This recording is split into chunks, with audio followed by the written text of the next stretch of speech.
It was a quiet morning on Earth when the sky tore open.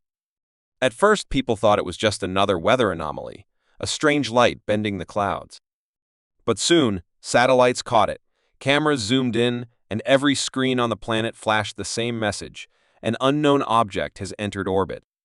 The news spread fast, and fear followed right behind it.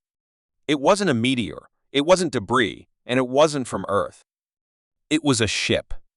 A massive one, bigger than anything humans had ever built. It was dark, sharp-edged, and moved with eerie silence, casting a shadow over entire cities as it passed. But what made it worse was not just the size, it was the emblem burned onto its hull, a symbol known only to a few historians, buried in old digital archives from centuries ago. It belonged to the Galactic Empire. 200 years ago, the Empire had visited Earth, not to help, not to trade, but to catalog it like a farmer tagging livestock. They had no interest in diplomacy or friendship. To them, Earth was just another primitive world. They left without war, without warning, just a message left behind in a hidden transmission: this world will be reclaimed when ready. No one believed it at the time. Back then, Earth had been recovering from climate disaster, global division, and failing governments. Humanity was weak, divided, struggling to survive. But time had changed things. The Earth of today was united.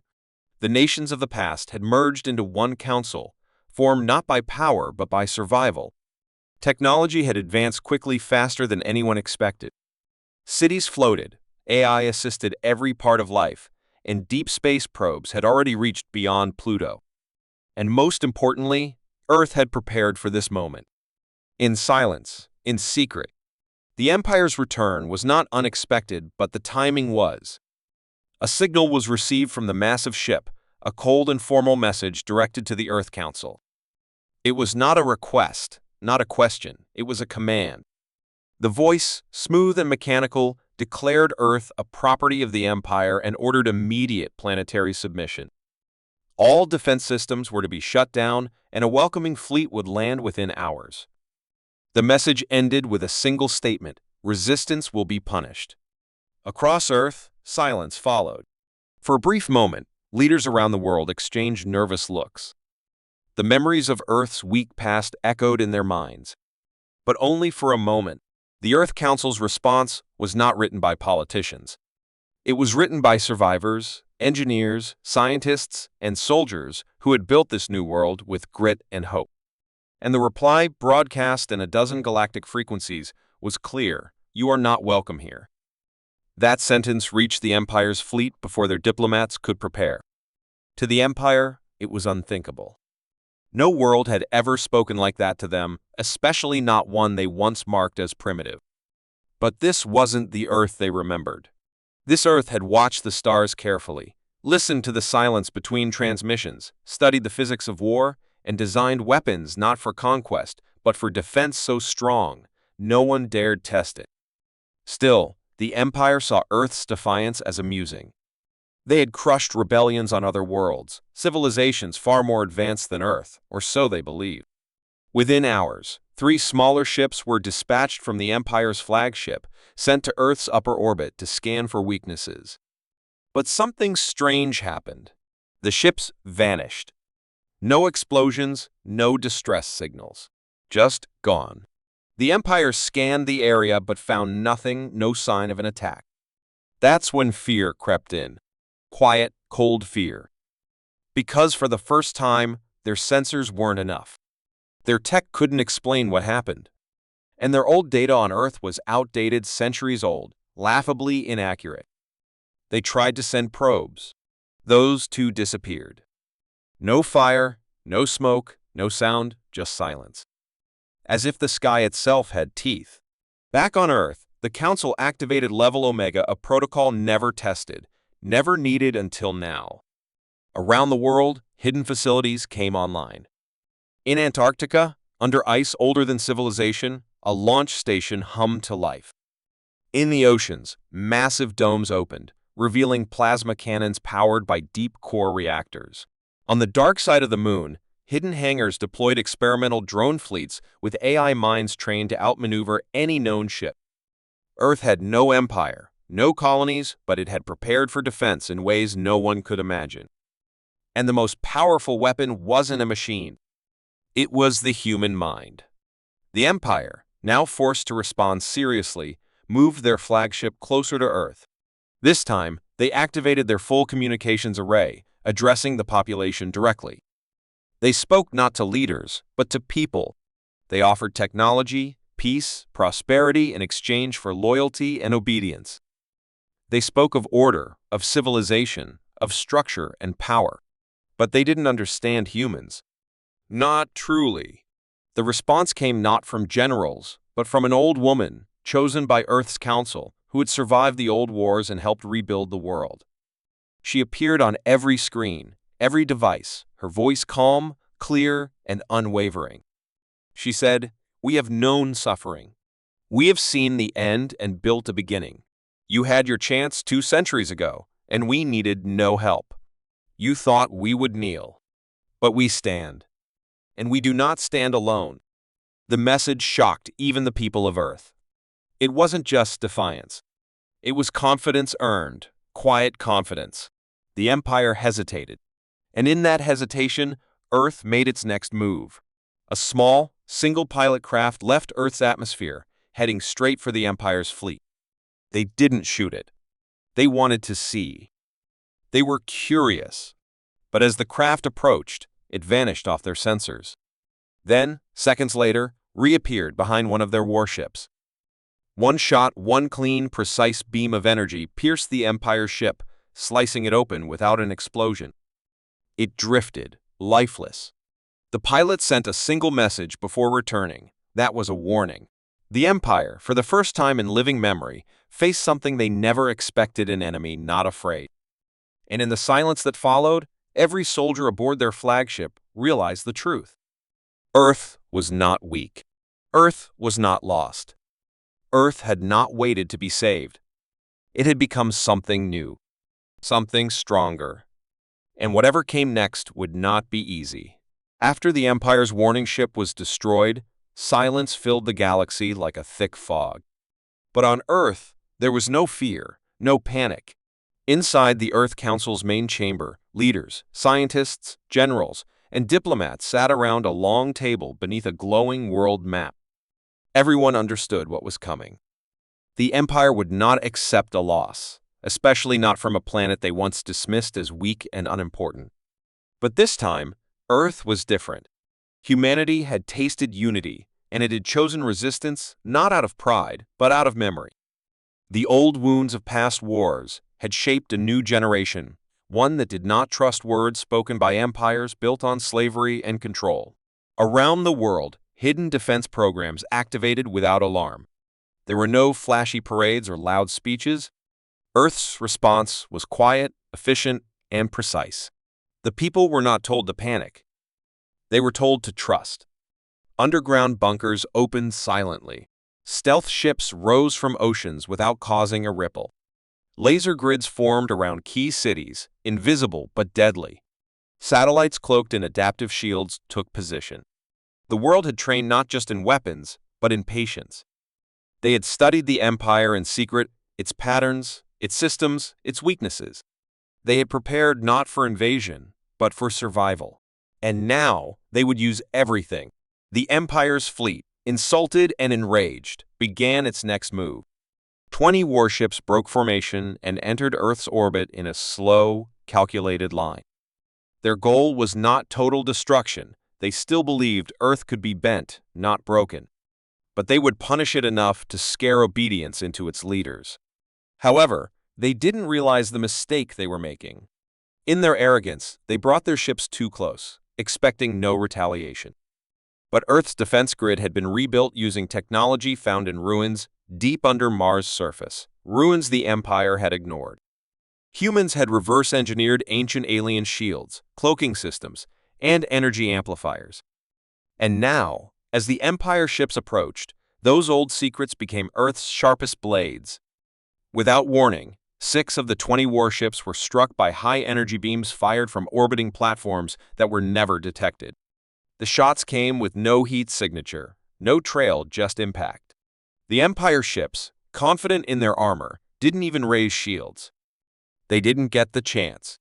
One by one, they fell, crashing into Earth's atmosphere like burning comets, their pieces raining into oceans and deserts far from any cities. Inside the flagship of the Empire's commander, a four-eyed being named Varlon, alarmed screamed. Varlon had crushed dozens of rebellions, silenced powerful races, and ruled star systems with a single order. But now, his face twisted in confusion. How could this forgotten world destroy warships built with centuries of knowledge? He ordered full scans. Nothing appeared. Earth systems were too well hidden, shielded by something his engineers didn't understand. Worse, Earth's data. Back on Earth, the Council met again, not to discuss defense, but strategy. A young commander named Mara stepped forward. She had never seen a real battle in space, but her simulations had made her a legend among Earth's military AI. She suggested something bold: not to wait, not to hide, but to strike at the Empire's fleet with a single, unpredictable move.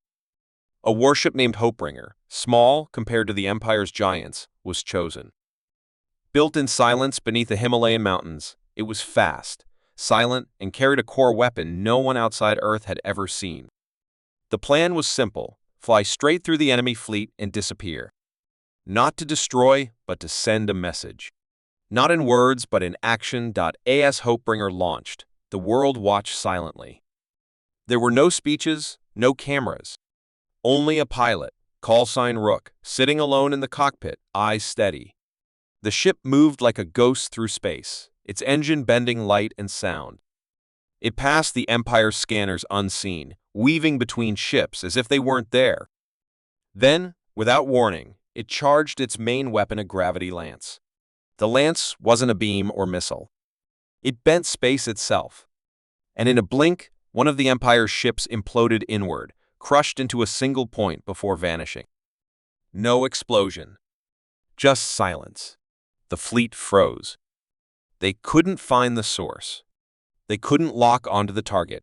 And Hopebringer vanished into a nearby asteroid field, leaving only one signal behind: a transmission of Earth's flag waving slowly in the void. The Empire paused. For the first time, they hesitated. Not because of the damage, but because of the unknown. Earth had become unreadable, unpredictable. That made it dangerous. Their commanders argued. Some wanted to withdraw and study Earth from afar. Others demanded full retaliation. But Varlon, furious and humiliated, decided to send a final warning. A massive hologram appeared above every major city on Earth. Varlon's face, burning with rage. He said Earth would suffer. That resistance would be crushed. That humans were arrogant insects playing with fire. But even as he spoke, something happened that shook the Empire more than any weapon. Across Earth, people stood in the streets. Not afraid. Not running. Watching.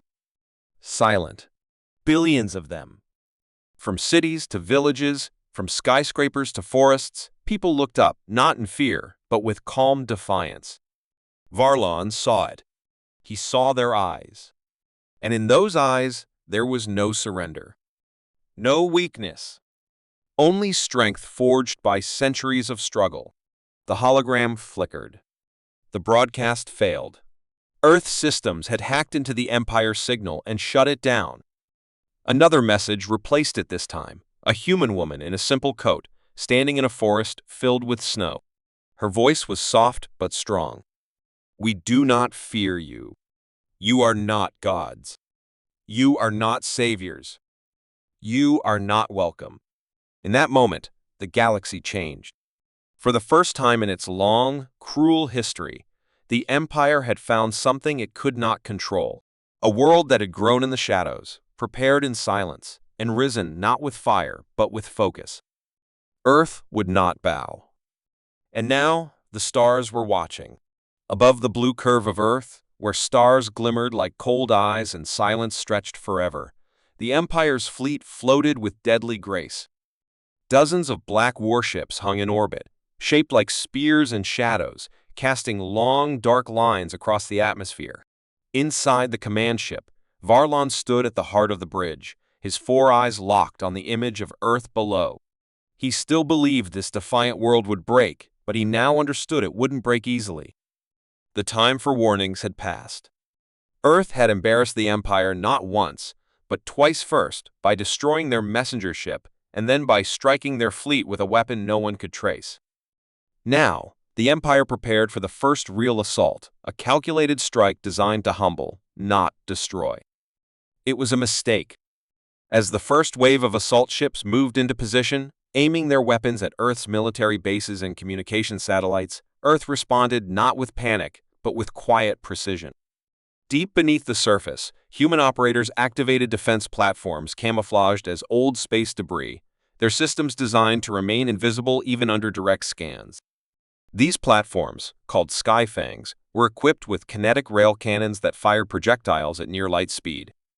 Within seconds, 3 Empire cruisers exploded without warning, no heat signatures, no missile trails, just impact and silence. The Empire, confused and furious, launched their interceptors, small, fast attack ships made for space dogfights. But Earth was ready. From behind the shadow of the moon, dozens of human ships emerged, their sleek silver frames reflecting no light, their engines humming with advanced gravitic drives. These were the Valkyrie-class fighters piloted by Earth's elite, trained in secret simulators that used data stolen from the Empire's own training programs. The clash began in total silence, but the destruction was loud in its effect. Interceptors rushed in swarms, confident in their numbers, but Earth's pilots were smarter, sharper, and desperate. Each shot from the Valkyries was placed with purpose, each dodge calculated. Where the Empire fought like a machine, Earth fought like a mind. Ships danced between debris and plasma blasts, twisting and flipping in impossible ways. One human pilot, call sign Ember, managed to take down 5 enemy ships using only half her energy reserves, moving like a shadow within shadows.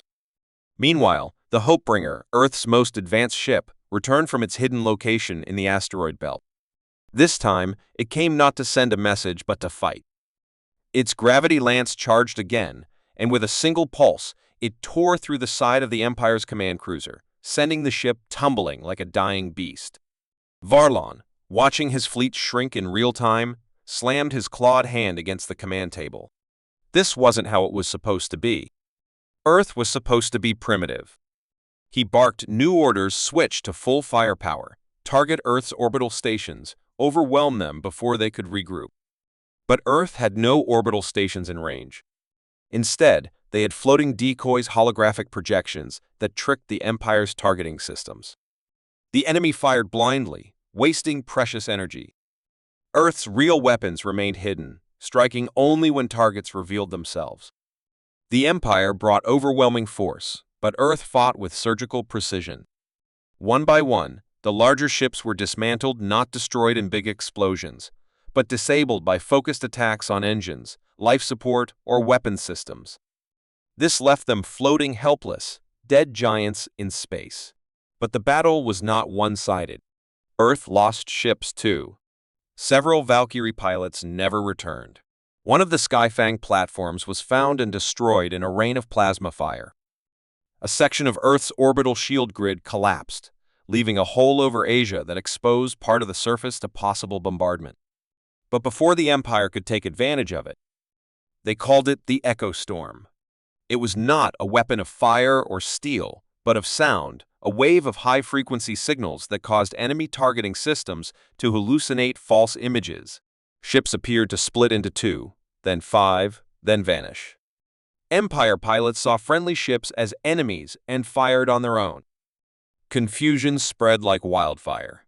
Varlon screamed in rage as half his fleet turned against itself, thinking they were under attack from all sides. In the chaos, Earth's fleet pushed forward. Hopebringer flew directly into the center of the Empire's formation, and using a weapon that hadn't even been given a name yet, it released a pulse that shut down every system within a 5-kilometer radius. Lights went out, engines died, and the Empire ships floated dead in the water. It was not just a victory, it was a message. Earth had mastered something even the Empire feared: unpredictability. As the last active Empire ship retreated, limping through space with damage across its hull. Earth did not chase. They didn't need to. The message was clear. Back on the ground, the people of Earth watched the sky, waiting for news. They didn't celebrate. They didn't cheer. They waited. And then the images came of broken enemy ships drifting silently, of Earth ships returning one by one, of human pilots stepping out of cockpits with silent faces and tired eyes. The Council released a simple statement. That was all. No threats. No declarations. Just the truth. In orbit, Earth had fought its first real battle against the greatest power in the galaxy and won. But they knew this was just the beginning. The Empire would return. Next time, they would bring more. But so would Earth. The galaxy had watched the first clash and seen something impossible. A small world had stood against giants. And now, nothing would be the same again. As the shattered remains of the Empire's fleet drifted silently above Earth, a growing sense of fear crept through the halls of the Imperial High Command. They had lost battles before, but never like this, never to a planet they had once called primitive. Their best weapons, fastest ships, and finest warriors had all been defeated, and no one could explain how. The Emperor himself demanded answers. Power that bent local gravity. The Empire's spies realized this was not just a lab, it was a weapon in the making. On Earth itself, beneath the frozen wilderness of Antarctica, sensors picked up faint electromagnetic patterns that matched no known technology. When deeper scans were run, they revealed something even stranger, a sprawling underground structure, older than any human civilization, covered in markings that looked disturbingly similar to extinct alien languages. The Empire's scholars argued over what it meant. Had Earth found ruins of a long-dead race? Or had they been guided by something older, something forgotten even by the stars? But the true terror came not from weapons or ruins, but from the humans themselves. A special report sent directly to the Emperor detailed psychological data collected from battlefield footage, interviews, and intercepted broadcasts. It stated one chilling fact: human minds were different. They were chaotic, unpredictable, and frighteningly adaptable. Where most species followed logic and fear, humans acted on instinct, hope, and something they called will. They didn't fight simply to win, they fought to protect, to avenge, to stand when no one else would. No amount of pain broke them. No overwhelming odds made them surrender. In fact, the more desperate the situation became, the stronger they seemed to grow. The report included one horrifying example: a human soldier who, after losing both legs in an orbital attack, continued to give commands and coordinate an entire squad from the ground, laughing as he did so. Another showed a pilot who chose to crash her ship into an enemy command vessel, sacrificing herself to end the battle. These were not mistakes. These were choices.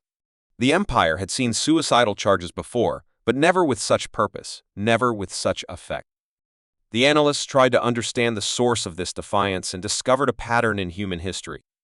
Over and over again, they had faced extinction plagues, wars, natural disasters, even global collapses. Yet they survived, rebuilt, and grew stronger. Their history was not clean or noble, but it was full of lessons learned in pain and turned into power. It wasn't their weapons that terrified the Empire. It was their resilience. They didn't just recover from loss, they used it as fuel. Earth's strategy was another mystery. Every time the Empire thought they had predicted Earth's next move, something unexpected happened. The humans were not following any known military doctrine. They used deception like it was a second language: false bases, dummy signals, invisible fleets. Even the Hopebringer, the warship that shattered the Empire's line, had appeared and disappeared like a ghost. One general whispered that Earth had built its entire defense like a puzzle no one could solve, a trap layered in traps, each one leading deeper into confusion. But there was one final revelation, and it changed everything. High above the Himalayas, hidden in plain sight, was what the Empire believed to be a mountain. But upon closer inspection, it wasn't a mountain at all. It was a disguised space elevator, something even the Empire had failed to build successfully. This structure could move massive amounts of cargo directly into orbit without using fuel, meaning Earth could launch weapons, satellites, and ships at a fraction of the cost and time. It had been hidden there for decades, waiting to be used. The Empire understood now Earth had not been sleeping. It had been preparing. For years, maybe longer, humanity had studied the galaxy, learned from others without revealing their true strength, and built their defenses in silence. They had let the Empire believe they were weak. And then, when the time came, they struck with everything they had. The Emperor stared at the report in silence, his face unreadable. Around him, his advisors argued about the next step. Some wanted to retreat, others wanted revenge, and a few whispered of peace. But in the corners of the galaxy, news had already begun to spread.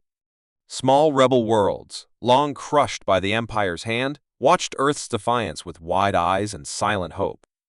They shared recordings of the battles, copied the human tactics, and for the first time in generations, dreamed of freedom.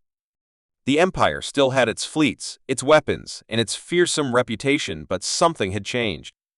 Earth had exposed a weakness not in the Empire's armor, but in its pride. The humans had shown the stars that courage, cunning, and the will to fight could stand against anything, even an empire.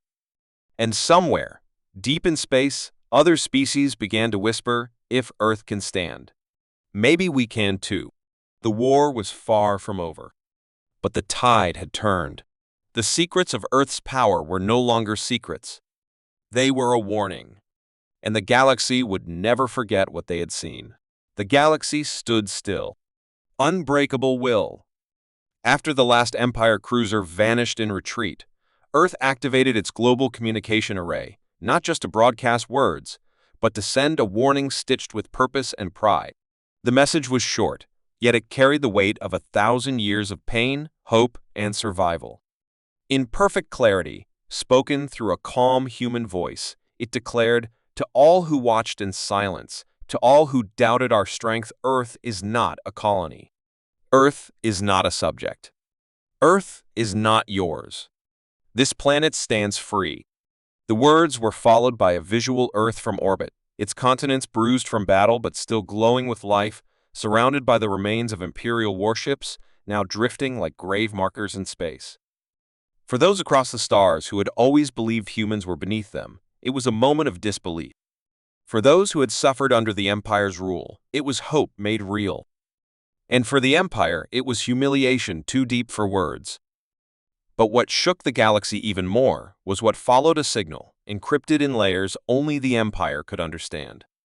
It wasn't sent to the public. It was directed to the Emperor himself. When the private message opened, the screen displayed the face of a human general, his uniform scorched, his eyes tired but fierce. He stood beside the wreckage of a fallen Empire command vessel. "We could have destroyed more," he said, voice steady, "but we didn't come here for conquest. We came to end yours."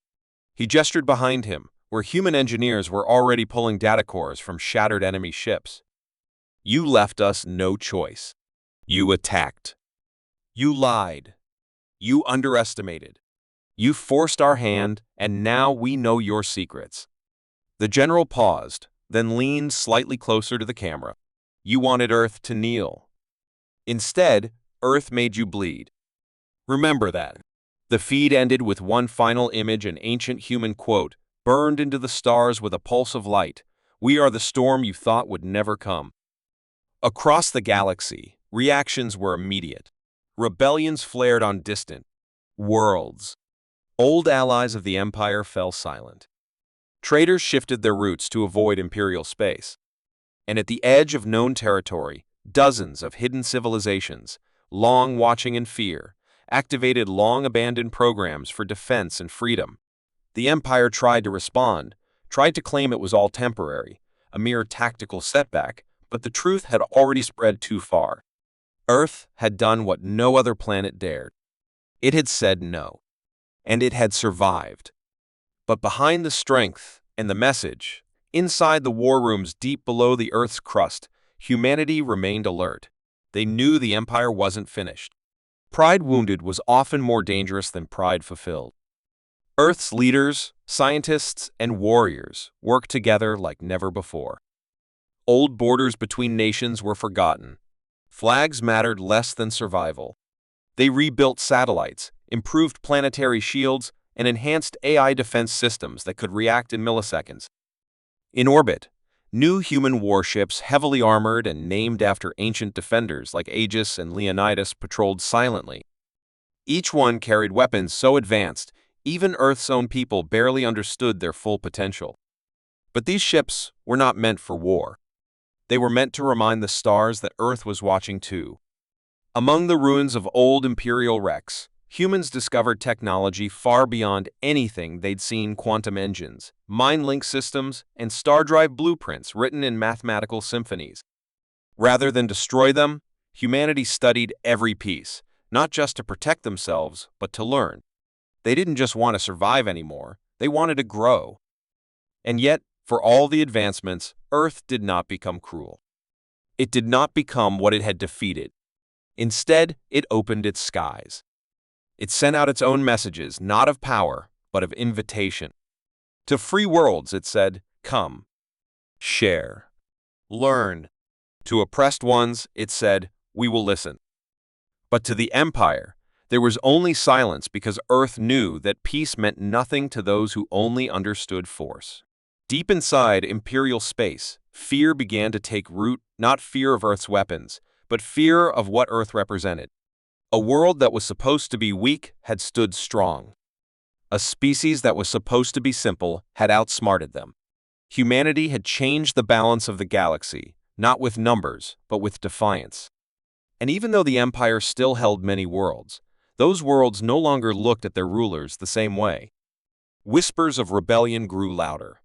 Soldiers refused orders. Governors feared the people more than they feared the rebels. And above it all, the image of Earth, the blue world that fought back, hovered in their minds like a ghost. Back on Earth, the general who sent the final message stood on a quiet hilltop, overlooking a rebuilt city. Children played where ash once fell. Gardens grew in the cracks of bombed streets. And he knew deep inside that the real message wasn't the broadcast. It was survival. It was the fact that after fire and fury, Earth still stood. It still breathed. It still hoped. And so long as that hope existed, no empire could ever truly win. Somewhere, in the silence of space, the final message repeated itself, not in words, but in the rhythm of stars, in the defiant hum of human warships, and in the quiet strength of a world that refused to kneel. The message was simple: we are here, we are ready, and we are never going back.